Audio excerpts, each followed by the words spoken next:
I want to begin by thanking the Center for Philosophy of Religion for the invitation to participate in tonight's debate. The question of the correct foundation of morality is one that is not only of tremendous academic interest, but also one that has enormous practical application for our lives. Now, to begin with an important point of agreement, Dr. Harris and I agree that there are objective moral values and duties. To say that moral values and duties are objective is to say that they are valid and binding independent of human opinion. For example, to say that the Holocaust was objectively evil is to say that it was evil even though the Nazis who carried it out thought that it was good. And it would still have been evil even if the Nazis had won World War II and succeeded in brainwashing or exterminating everyone who disagreed with them so that everybody thought the Holocaust was good. One of the great merits of Dr. Harris's recent book, The Moral Landscape, is his bold affirmation of the objectivity of moral values and duties. He inveighs against what he calls the overeducated, atheistic, moral nihilists and relativists who refuse to condemn as objectively wrong terrible atrocities like the genital mutilation of little girls. He rightly declares, if only one person in the world held down a terrified, struggling, screaming little girl, cut off her genitals with a septic blade and sewed her back up, the only question would be how severely that person should be punished. What is not in question is that such a person has done something horribly, objectively wrong. The question before us this evening, then, is what is the best foundation for the existence of objective moral values and duties? What grounds them? What makes certain actions objectively good or evil, right or wrong? In tonight's debate, I'm going to defend two basic contentions. First, if God exists, then we have a sound foundation for objective moral values and duties. And second, if God does not exist, then we do not have a sound foundation for objective moral values and duties. Now notice that these are conditional claims. I shall not be arguing tonight that God exists. Maybe Dr. Harris is right, that atheism is true. That wouldn't affect the truth of my two contentions. All that would follow is that objective moral values and duties would then, contrary to Dr. Harris, not exist. So let's look at that first contention together. If God exists, then we have a sound foundation for objective moral values and duties. Here, I want to examine two subpoints with you. First, theism provides a sound foundation for objective moral values. Moral values have to do with what is good or evil. On the theistic view, objective moral values are grounded in God. As St. Anselm saw, God is by definition the greatest conceivable being, and therefore the highest good. Indeed, he is not merely perfectly good, he is the locus and paradigm of moral value. God's own holy and loving nature provides the absolute standard against which all actions are measured. He is, by nature, loving, generous, faithful, kind, and so forth. Thus, if God exists, objective moral values exist, wholly independent of human beings. Second, theism provides a sound foundation for objective moral duties. On a theistic view, objective moral duties are constituted by God's commands. God's moral nature is expressed in relation to us in the form of divine commandments, which constitute our moral duties or obligations. Far from being arbitrary, God's commandments must be consistent with his holy and loving nature. Our duties, then, are constituted by God's commandments, and these, in turn, reflect his essential character. In the Judeo-Christian tradition, the whole moral duty of man can be summed up in the two great commandments. First, you shall love the Lord your God with all your strength and with all your soul and with all your heart and with all your mind. And second, you shall love your neighbor as yourself. On this foundation, we can affirm the objective rightness of love, generosity, self-sacrifice, and equality, and condemn as objectively wrong selfishness, hatred, abuse, discrimination, and oppression. In summary, then, theism has the resources for a sound foundation for morality. It grounds both objective moral values and objective moral duties. And hence, I think it's evident that if God exists, we have a sound foundation for objective moral values and duties. Let's turn then to my second contention, that if God does not exist, then we do not have a sound foundation for objective moral values and duties. Consider first the question of objective moral values. If God does not exist, then what basis remains for the existence of objective moral values? In particular, why think that human beings would have objective moral worth? On the atheistic view, human beings are just accidental byproducts of nature, which have evolved relatively recently on an infinitesimal speck of dust called the planet Earth, and which are doomed to perish individually and collectively in a relatively short time. On atheism, it's hard to see any reason to think that human well-being is objectively good, any more than insect well-being or rat well-being or hyena well-being. This is what Dr. Harris calls the value problem. The purpose of Dr. Harris's book, The Moral Landscape, is to explain the basis on atheism of the existence of objective moral values. He explicitly rejects the view that moral values are Platonic objects,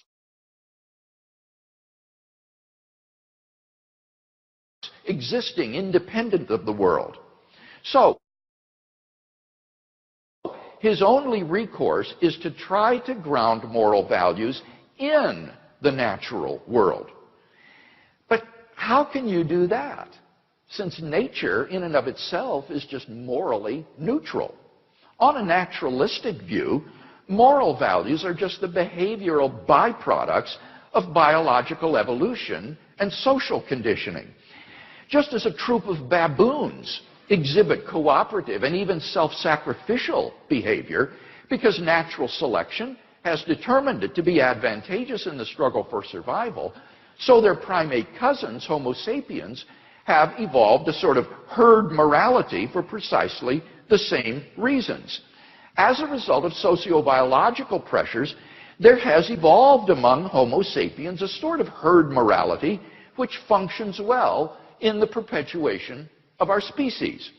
But on the atheistic view, there doesn't seem to be anything that makes this morality objectively binding and true. The philosopher of science, Michael Roos, reports, the position of the modern evolutionist is that humans have an awareness of morality because such an awareness is of biological worth. Morality is a biological adaptation, no less than our hands and feet and teeth. Considered as a rationally justifiable set of claims about an objective something, ethics is illusory. I appreciate that when somebody says, love thy neighbor as thyself, they think they are referring above and beyond themselves. Nevertheless, such reference is truly without foundation. Morality is just an aid to survival and reproduction, and any deeper meaning is illusory.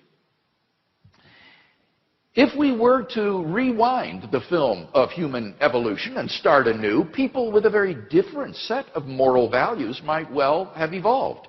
As Darwin himself wrote in The Descent of Man, if men were reared under precisely the same conditions as hive bees, there can hardly be a doubt that our unmarried females would, like the worker bees, think it a sacred duty to kill their brothers, and mothers would strive to kill their fertile daughters, and no one would think of interfering. For us to think that human beings are special and our morality is objectively true is to succumb to the temptation to speciesism, that is to say, an unjustified bias in favor of one's own species. If there is no God, then any reason for regarding the herd morality evolved by Homo sapiens on this planet as objectively true seems to have been removed. Take God out of the picture, and all you seem to be left with is an ape-like creature on a speck of dust beset with delusions of moral grandeur. Richard Dawkins' assessment of human worth may be depressing, but why, on atheism, is he mistaken when he says there is at bottom no purpose, no evil, no good, nothing but pointless indifference? We are machines for propagating DNA. It is every living object's sole reason for being. So how does Sam Harris propose to solve the value problem? The trick he proposes is simply to redefine what he means by good and evil in non-moral terms. He says we should define good as that which supports the well-being of conscious creatures. So, he says, questions about values are really questions about the well-being of conscious creatures. And therefore, he concludes, it makes no sense to ask whether maximizing well-being is good. Why not? Because he's redefined the word good to mean the well-being of conscious creatures. So, to ask, why is maximizing creatures' well-being good? Is on his definition the same as asking, why does maximizing creatures' well-being maximize creatures' well-being? It's just a tautology. It's just talking in circles. So Dr. Harris has, quote-unquote, solved the value problem just by redefining his terms. It's nothing but wordplay. At the end of the day, Dr. Harris isn't really talking about moral values at all. He's just talking about what's conducive to the flourishing of sentient life on this planet. Seen in this light, his claim that science can tell us a great deal about what contributes to human flourishing is hardly controversial. Of course it can, just as it can tell us what is conducive to the flourishing of corn, or mosquitoes, or bacteria. His so-called moral landscape, which features the highs and lows of human flourishing, isn't really a moral landscape at all. Thus, Dr. Harris has failed to solve the value problem. He hasn't provided any justification or explanation for why, on atheism, moral values would objectively exist at all. His so-called solution is just a semantical trick of an arbitrary and idiosyncratic redefinition of the terms good and evil in non-moral vocabulary. Second question, does atheism provide a sound foundation for objective moral duties? Duty has to do with moral obligation or prohibition, what I ought or ought not to do. Here, the reviewers of the moral landscape have been merciless in pounding Dr. Harris's attempt to provide a naturalistic account of moral obligation. Two problems stand out. First, natural science tells us only what is, not what ought to be the case. As philosopher Jerry Fodor has written, science is about facts, not norms. It might tell us how we are, but it wouldn't tell us what is wrong with how we are. In particular, it cannot tell us that we have a moral obligation to take actions which are conducive to human flourishing. So, if there is no God, what foundation remains for objective moral duties. On the naturalistic view, human beings are just animals, and animals have no moral obligations to one another. When a lion kills a zebra, it kills the zebra, but it doesn't murder the zebra. When a great white shark forcibly copulates with a female, it forcibly copulates with her, but it doesn't rape her. For none of these actions is forbidden or obligatory. There is no moral dimension to these actions. So if God does not exist, why think we have any moral obligations to do anything? Who or what imposes these obligations upon us? Where do they come from? It's very hard to see why they would be anything more than a subjective impression ingrained into us by societal and parental conditioning. On the atheistic view, certain actions such as rape and incest may not be biologically and socially advantageous, and so in the course of human development have become taboo, that is, socially unacceptable behavior. But that does absolutely nothing to prove that such acts are really wrong. Such behavior goes on all the time in the animal kingdom. On the atheistic view, the rapist who chooses to flout the herd morality is doing nothing more serious than acting unfashionably. The moral equivalent, if you will, of Lady Gaga. If there is no moral lawgiver, then there is no objective moral law. And if there is no objective moral law, then we have no objective moral duties. Thus, Dr. Harris's view lacks any source for objective moral duty. Second problem, ought implies can. A person is not morally responsible for an action which he is unable to avoid. For example, if somebody shoves you into another person, you're not responsible for bumping into him. You had no choice. But Sam Harris believes that all of our actions are causally determined and that there is no free will. Dr. Harris rejects not only libertarian accounts of free will, but also compatibilistic accounts of freedom. But if there is no free will, then no one is morally responsible for anything. In the end, Dr. Harris admits this, though it's tucked away in the endnotes of his volume. Moral responsibility, he says, and I quote, is a social construct, not an objective reality. I quote, in neuroscientific terms, no person is more or less responsible than any other for the actions they perform. His thoroughgoing determinism spells the end of any hope or possibility of objective moral duties because on his worldview, we have no control over what we do. Thus, on Dr. Harris's view, there is no source of objective moral duties because there is no moral lawgiver, and no possibility of objective moral duty because there is no free will. Therefore, on his view, despite his protestations to the contrary, right and wrong do not really exist. Thus, Dr. Harris's naturalistic view fails to provide a sound foundation for objective moral values and duties. Hence, if God does not exist, we do not have a sound foundation for morality, which is my second contention. In conclusion, then, we've seen that if God exists, we have a sound foundation for objective moral values and objective moral duties.